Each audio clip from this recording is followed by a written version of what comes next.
வச்சுட்டு சூர்யாவுக்கு சாப்பாடு கொடுக்கலான்னு போகிறாங்க. ஆனால் யோசிச்சு பார்க்குறாங்க, நம்ம கையால் கொடுத்தா கண்டிப்பாக சூர்யா சாப்பிட மாட்டாருன்னு சொல்லிட்டு காயத்ரி அத்தையை கூப்பிட்டு, அத்தை நீங்கள் சாப்பாடு கொடுங்க அத்தை அப்படின்னு சொல்லிட்டு கேட்குறாங்க. ஆனால் நானுமே கொடுத்தா சூர்யா சாப்பிட மாட்டார், இது ஒருத்தர் கொடுத்தா மட்டும் தான் சாப்பிடுவாங்க, அது யாருன்னு பார்த்தீங்கன்னா ராஜலட்சுமி அத்தைக்கிட்ட கொடுத்தா மட்டும் தான் சாப்பிடுவாங்க, நீங்கள் அவங்கக்கிட்ட கொடுத்து சூர்யாவுக்கு சாப்பிட கொடுங்க அத்தை, காலையிலேருந்து சாப்பிடல அவர் அப்படின்னு சொல்லிட்டு சொல்கிறாங்க.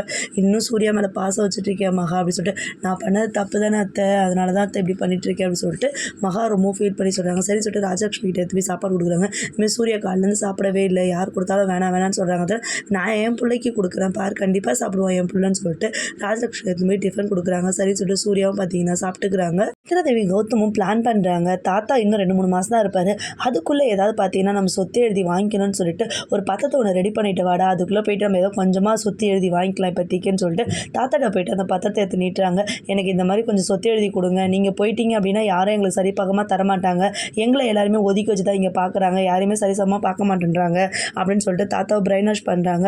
தாத்தாவும் பார்த்தீங்கன்னா அட்வொகேட்டை கூப்பிட்டு சொத்தை எல்லாத்தையுமே எல்லார் பேரையும் பிரித்து எழுதிடுறாரு.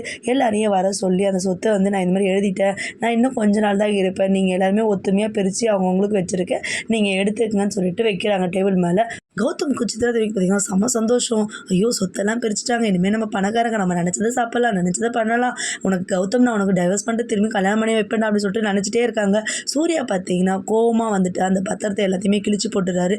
எப்படியாவது தாத்தா உங்களை நான் காப்பாற்றுவேன், இந்த சொத்தெல்லாம் நீங்கள் பிரிக்கக்கூடாது, நீங்கள் கஷ்டப்பட்டு சம்பாரித்த சொத்து இது, நீங்கள் உயிரோடு இருந்தால் தான் நாங்கள் எல்லாருமே சந்தோஷமாக இருப்போம், இந்த சொத்தை விற்றாது நான் உங்கள் உயிரை காப்பாற்றாமல் விட மாட்டேன், யாருக்கும் இங்கே சொத்து மேலெலாம் ஆசை கிடையாது அப்படின்னு சொல்லிட்டு சூர்யா பேசுகிறாங்க. இதை கேட்டால் கௌதம்